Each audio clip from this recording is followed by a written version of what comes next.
हमारा आज का सवाल, क्या अपनी रूह को शैतान के हाथ बेचना मुमकिन है?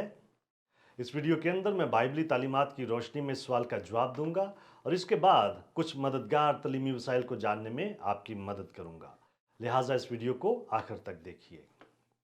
एक अफसानवी कहानी में डॉक्टर फॉस्टस नामी एक शख्स शैतान के साथ मुआहदा करता है।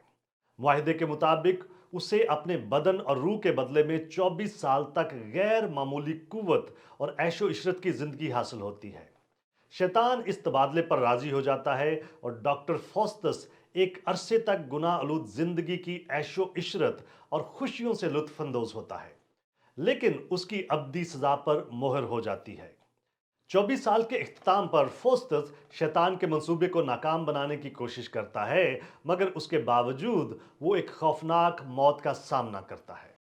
इखलाकी सबक और गुनाह की मजदूरी मौत के इस्तारे के तौर पर यह कहानी काफी उम्दा काम सरंजाम देती है, मगर इस कहानी में बयान करदा तफासील बाइबली तालीमात के मुताबिक नहीं है। बाइबल मुकद्दस में हमें किसी ऐसे शख्स की मिसाल नहीं मिलती जिसने शैतान के हाथ अपनी रूह बेची हो, और इससे यह इशारा भी मिलता है कि शैतान के हाथ रूह बेचना कभी मुमकिन नहीं है।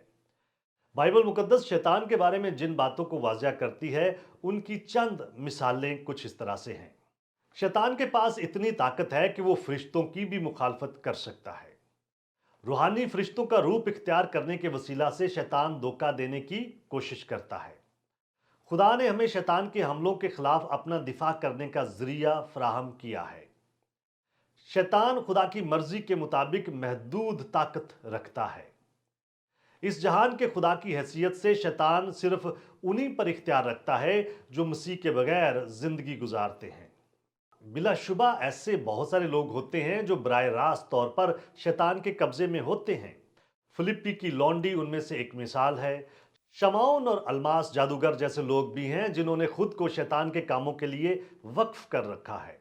ताहम इन तीनों मिसालों में से हर शख्स की जिंदगी में खुदा की ताकत और कुदरत शैतान की गुलामी पर गालब आती है। दर हकीकत शमाउन को तौबा करने का एक मौका दिया जाता है।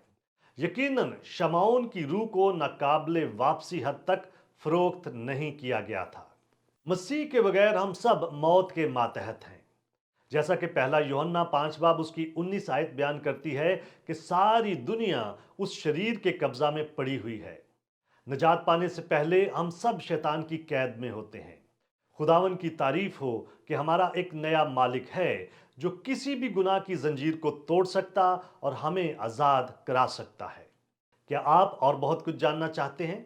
हमारे चैनल को सब्सक्राइब कीजिए ताकि आप हमारी दीगर वीडियोस को मिस ना कर दें। और बहुत सारे सवालात के जवाबात को जानने के लिए हमारी वेबसाइट gotquestions.org को विजिट कीजिए। क्या आपके और बहुत सारे सवालात हैं? बाइबल मुकद्दस के पास आपके सभी सवालात के जवाबात हैं। शुक्रिया।